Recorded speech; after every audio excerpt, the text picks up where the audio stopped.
Today we are going to talk about the Hypotenuse-Leg Theorem. Just like the other things that we've abbreviated side, side, side, side, angle, angle, side, angle, angle, angle, side. We're going to abbreviate hypotenuse leg by using HL. The important thing to know is this must be a right triangle. If it is not a right triangle, you cannot use this theorem. I'm going to just go back a page real quick and talk about a right triangle then, so that we're sure that we can identify the parts. It's important to know where the legs are and where the hypotenuse is. Otherwise, you can't use this theorem. The legs are, in fact, the two sides that are attached to the 90-degree angle. The side that is across from the 90-degree angle, or opposite of it then, is the hypotenuse. Okay? Now, there's actually two theorems that could go in this section, but one of them we don't do. We won't do this one. I'm going to show you why.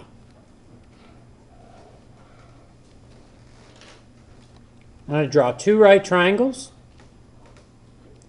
And if I gave you a leg and a leg, another leg and another leg, do I need a special theorem to show that these two triangles are congruent, or could we use another method? No, use side, angle, side. We could use side, angle, side. So I don't need this concept of leg, leg to show this congruent. So why do I have a special one then for hypotenuse leg? Well, here we go. Here's a leg. Here's the hypotenuse. Here's a leg. Here's the hypotenuse. Can I prove that these two triangles are congruent by one of the four methods that we have? No buts in geometry. That is why we learn a special rule for hypotenuse leg. It works because Pythagorean theorem exists. A squared plus b squared is equal to c squared. So if I already knew two sides, I could figure out what the third side is, and I could prove the triangle is congruent by side, side, side. So it's a shortcut from having to do Pythagorean theorem to prove that those triangles are actually congruent. So, back to hypotenuse-leg theorem. If you notice, I have a leg, I have a hypotenuse, I have a leg, I have a hypotenuse, and the other thing that's important is I know for sure that these are right triangles. So I can write a congruent statement. Triangle, XYZ. Remember, the order of the first one does not matter. It simply determines the order of the second one. Got to make sure that all the corresponding parts are lined up. So this one needs to go M, L, N. And why do I know these are congruent? By what? Hypotenuse leg. Because I could not use angle, side, side.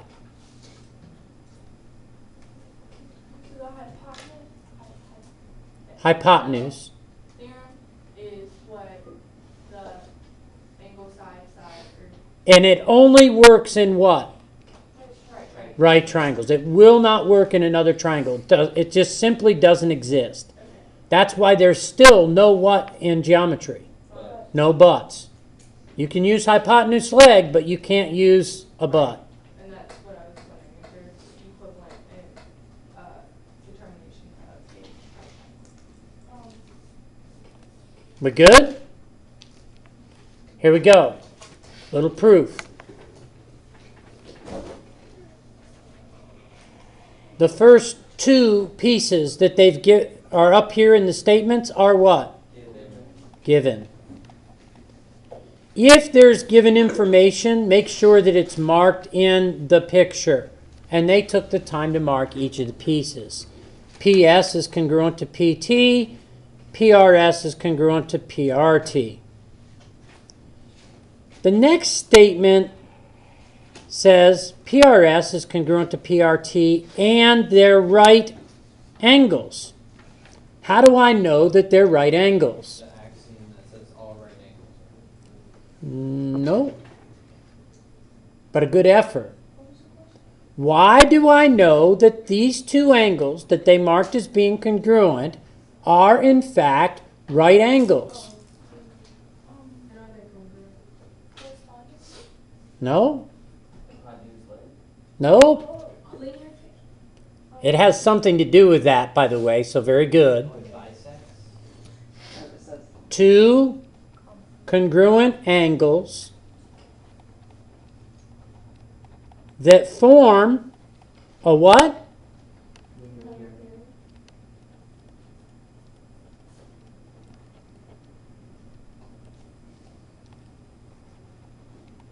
Are right angles.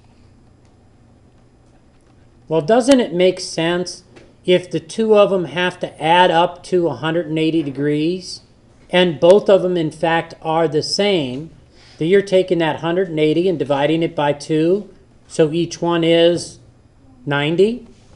I'm going to go ahead and mark these then as being right angles in my picture, because that's what they just told me.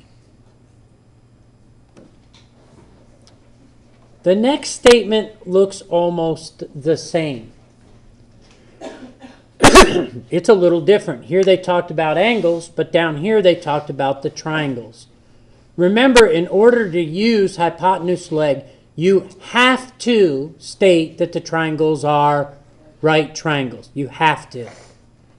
The reason I can make this statement, it is simply the definition of a right triangle. I can use the definition of a right triangle because the definition of a right triangle says it is a triangle that has one right angle. Well, I just said that this angle was a right angle, so I can state that the triangle is a right triangle by its own definition. I don't think you can have two right angles. Cannot. The next statement should look familiar and everybody should know its reason. Reflexive.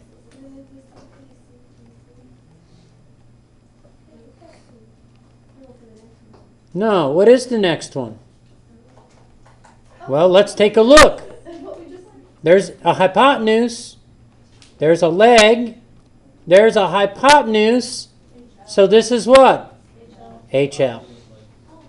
I cannot use angle side-side. There's no buts in geometry, but I can use hypotenuse leg if it is a right triangle. Everybody good?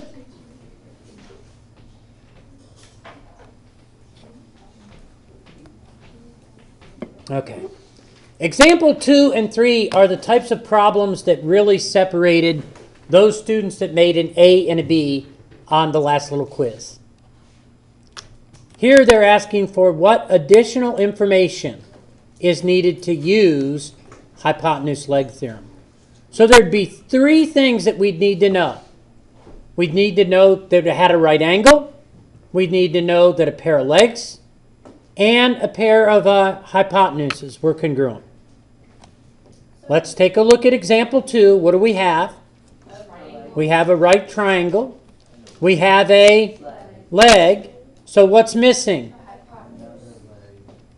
So then in this kind of question, you don't really need to prove anything. No, they're asking what would you need to prove it? And I'd need to know that segment MO was congruent to segment RQ or QR. Okay? Example 3. Don't be confused. I still have to use what theorem? Hypotenuse leg. Would I need the hypotenuse leg theorem in this particular picture? What could I use? I could use side angle side because of the vertical angles. But they told me I had to use hypotenuse leg. What don't I have? I don't have a right angle. Now, it wouldn't necessarily have to be angle Z. I might have said angle K, but why do you think I picked Z versus K? It looks more like a right angle. I'd need to know that angle Z and angle T are right angles. More than knowing they're congruent, I have to specifically know they're right angles. If you said they were congruent, you still couldn't prove that. Nope, because it would still say what then? It'd be a but. It would say angle side side, and I couldn't do that. So I have a question about Yep. that. So did mathematicians just think that that really just doesn't work, or It doesn't work. it doesn't? Okay. Example 4. Here they're asking me to find the value of x or y to use hypotenuse leg. Well, if I take a look, here's a hypotenuse. So the one with double marks must be the hypotenuse. The one with the single mark must be a leg, which means this 2y minus 10 must be what type of an angle? Must be a right angle. In other words, it's got to be equal to 90 degrees. And there's my equation. I'm going to add 10 to both sides, giving me 2y equals 100. And I'm going to divide by 2, giving me y equals 50. If I go to example 5, I have the fact that they're right angles. I have the hypotenuse, which means this side must be a leg, and this side must be a leg. What does 3x plus 7 have to be equal to use hypotenuse-leg theorem? Got to be 15. If I subtract 7 from both sides, I have 3x is equal to 8. And then I would divide both sides by 3, leaving me x equals 8 over 3. And I'm just going to leave it as an improper fraction. Wait, Yep. why between, We're going to skip that because we've already talked about it. Corresponding parts of congruent triangles are congruent. I'm going to do one of these. I'm going to skip the other one because the first two are pretty simple. Here they're asking you to separate and redraw. So they're saying take the triangle and separate it out. Now, isn't that really kind of neat that I can do it up here electronically? You've got to be able to visualize what that looks like to separate out that piece. And I'm going to separate out the other one in a different color.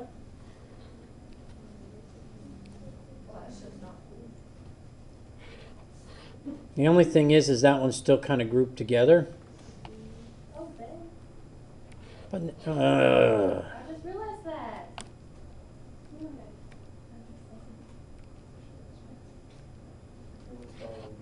there we go.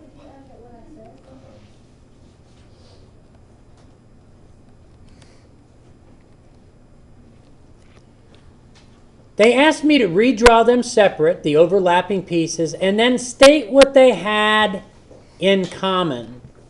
This one is something we've been doing right along. EA is the same as EA. And we know that they have it in common. It's overlapping.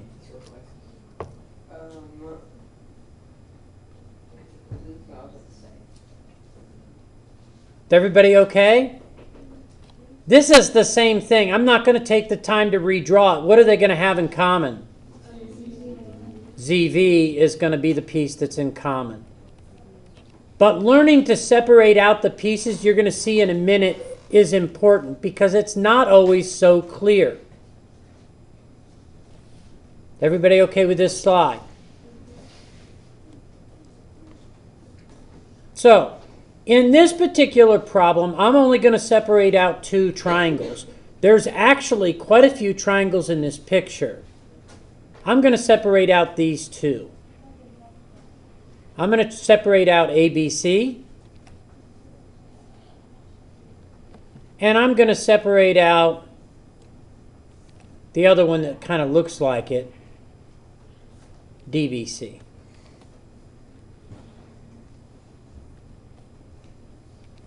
This was A, B, C. This was D, C, B. And what did these two have in common? Jake? B. Angles. No? EB and EC. No? BC and BC. And again, if I kind of slid them back up in the picture, we see it? It's there. Notice the bottom line is highlighted. If I slid this one up, notice what? That bottom line is highlighted. They share it. They overlap. This is what it looks like. It's shared. And since I know it's congruent when it's separate, I really recommend that you mark it as being what? Congruent. And learning to separate that out is going to help you doing a proof when you see overlapping pieces. Likewise, when I come to the next one, I'm going to separate out this triangle.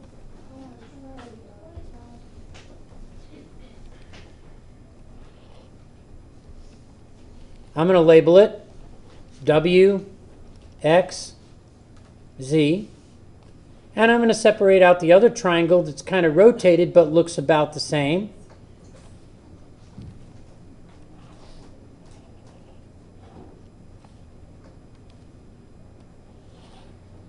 And I'm going to label it Y, V, X. This one might not be quite as obvious because what doesn't it have in common? It doesn't have a side this time. But it does have an angle. Which angle? X. Angle X. And I could state that angle X is congruent to angle X for the same reason. And again, if I took this and slid it, you can see that where the X is, it's the same angle in this figure. Everybody see that? So now let's look at it when you look at it in a proof. And this one, there's quite a few pieces that you're going to see that we end up separating out. There's a lot of triangles here. First off, there's the whole triangle. There's this triangle, BAE, DAE. There's BXA, there's DXA, there's also AXE. There's lots of pieces that could be, in fact, separated. I'm going to start this the same way I do anything. I'm going to look at what they've given me over here, and this was obviously what? Given. I'm going to look to see if I can mark that in my picture. They're talking about CA. That would be this whole side. That would be hard to mark, wouldn't it? And know for sure what it is. So what I'm going to do is I'm going to take the whole triangle that has that side in it, and I'm going to redraw it so that I can mark it. C, A, E. CA is congruent to CE, and I'm going to mark it as being congruent. Chances are that tells you a little bit of something that's going to show up later on. Okay? The next thing they said was BA was congruent to DE. Well, that could be out of this triangle.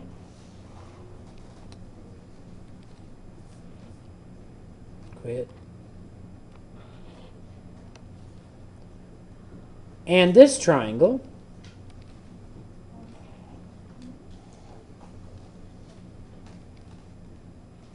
Which I'm going to label BAE.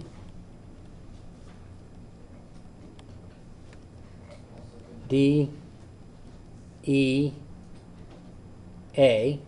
It could have also come out of the two smaller ones. Could have come out of this one and this one. So I'm going to redraw those as well. In fact, I should slide those over just a little bit so that I've got room to write my next statements.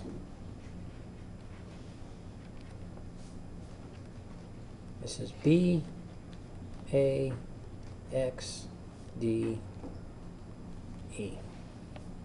Okay. Now, it said BA was congruent to DE. I am going to mark that in my picture. But I got to make sure that I mark it down here as well. It's in a separate spot.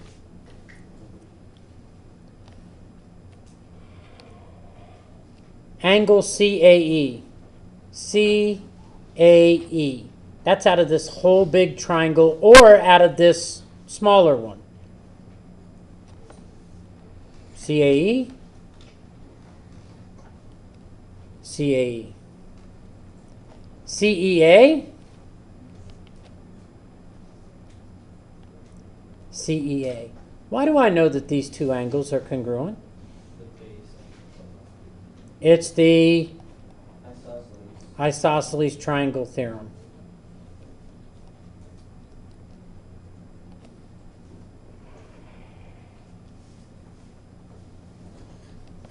BXA, that's here and here.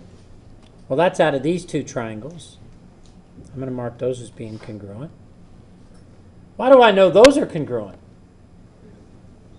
They're vertical.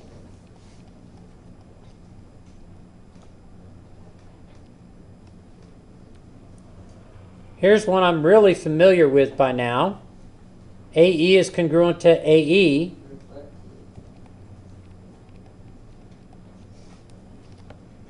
I'm going to mark that in this picture.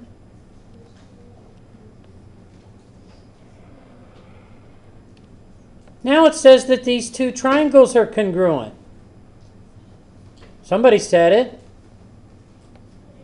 Side angle side.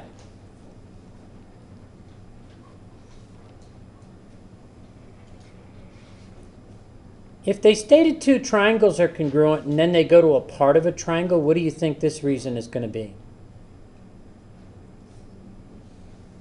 It's going to be CPCTC. Angle ABE, middle, first, last. EDA, middle, first, last. But I am going to mark that down here in my other picture. ABE would be this angle up here. And EDA would be this angle right here. And now it says these two triangles are actually congruent. And what do I have for these two? Angle, angle, side.